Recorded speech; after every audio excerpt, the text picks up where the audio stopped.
Welcome back to IGOR'S News, where we break down the headlines others are afraid to touch. Today, we're diving into something that's as ridiculous as it is revealing, a so-called scandal over a clothing ad, a political firestorm on Twitter, and a TV doctor who isn't pulling any punches. That's right. Dr. Drew says the Dems can't even take a joke. But is he right? Or is this just more noise in the culture war circus? Let's unpack it. It all started with an ad, yes, an ad, for American Eagle, featuring actress Sydney Sweeney. You may know her from Euphoria, or maybe you've seen her on magazine covers. Either way, she's a rising star and a fashion icon for Gen Z. In the ad, Sydney poses in classic denim and Americana-inspired outfits, flashing a coy smile, backed by upbeat music and retro visuals. It's a throwback to a simpler, more playful era. Nothing overtly political. Nothing scandalous, unless you want to see it that way. But then, Twitter happened. Some progressive commentators took issue with the ad, claiming it played into patriarchal aesthetics, or that it glamorized outdated gender norms. Others mocked its retro style as tone-deaf in today's political climate. The takes kept coming. And soon enough, a harmless denim ad had become a political lightning rod. Now here's where it gets spicy.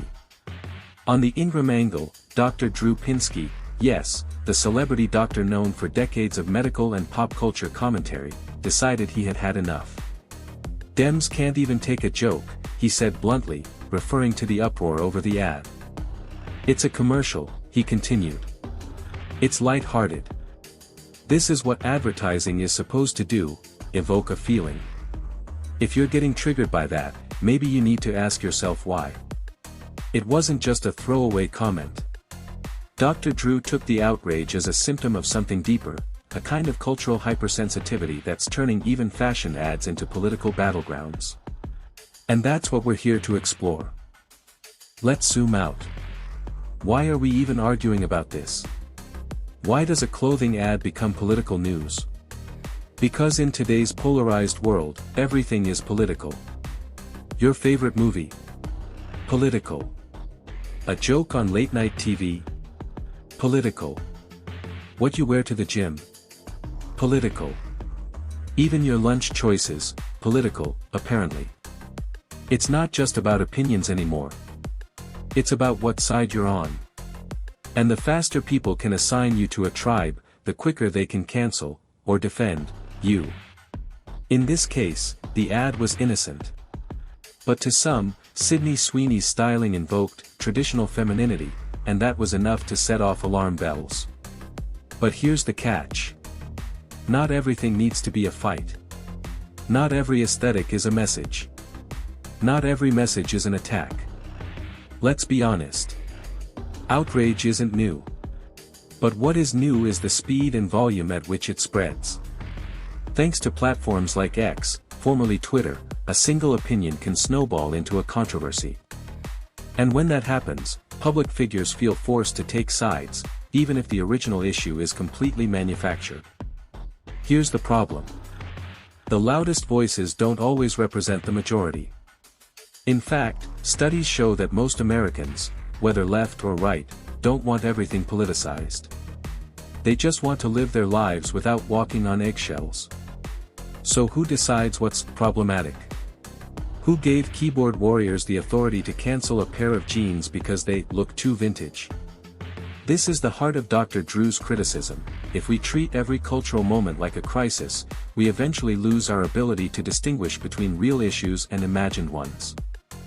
Dr. Drew wasn't always seen as a political commentator. He made his name through shows like Loveline and Celebrity Rehab, giving honest, sometimes blunt, advice on addiction, relationships, and mental health. But in recent years, he's taken a turn toward more socio-political commentary.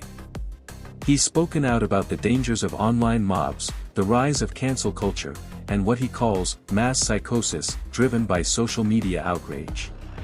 Critics say he's gone full grifter, pandering to right-wing audiences. Supporters say he's simply calling out the absurdity of today's cultural climate. Whichever side you land on, one thing is clear, he's touching a nerve. Now before you think this is just a roast of the left, let's be real. The right does this too. Both sides have their sacred cows. Both sides freak out when their values are challenged, whether it's a drag show, a Christian symbol, or a TikTok trend. The real problem isn't left or right. It's tribal thinking.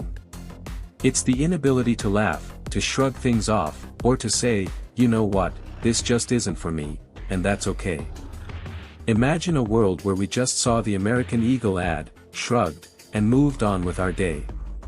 But instead, we have think pieces, Twitter wars, reaction videos, and yes, full YouTube essays like this one.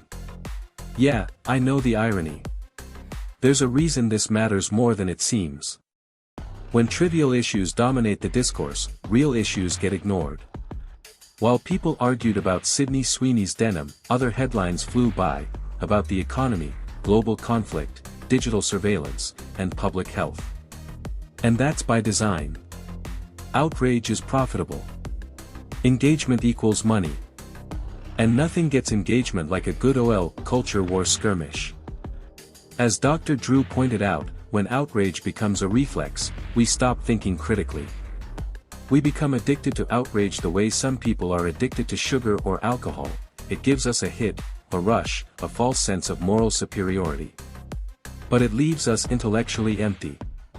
Let's circle back to the original question. Can we still take a joke? Dr. Drew says no, at least not the way things are going. But maybe that's not permanent. Maybe it's a phase. Maybe we can reclaim humor, nuance, and context. Maybe we can stop demanding ideological purity from every actor, artist, or ad campaign.